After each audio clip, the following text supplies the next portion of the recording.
Ma elan tõesti oma kookonis, võib mõni öelda, ja mõni võib isegi seda nagu pahaks panna ja on nagu jah öeldudki, et sa elad ju omas maailmas, aga mis selles halba on? Kelle maailmas siis veel elada, kui mitte oma maailmas?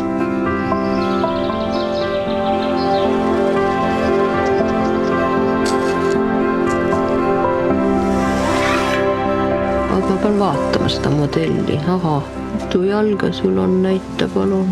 Väga paljud kunstnikud ei suuda loomingut teha kodus või laste kõrval, aga temal on see eriline võime kuidagi seda kodust elu ja seda loominguelu nagu siduda.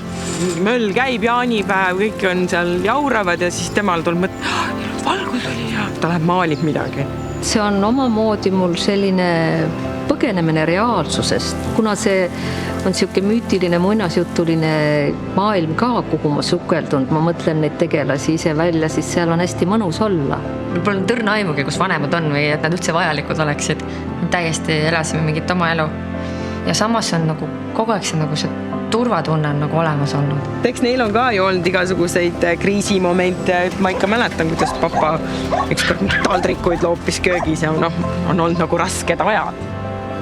Vahest ei tule värvi kork lahti. See on ilmselge märk, et seda värvi ei ole vaja kasutada.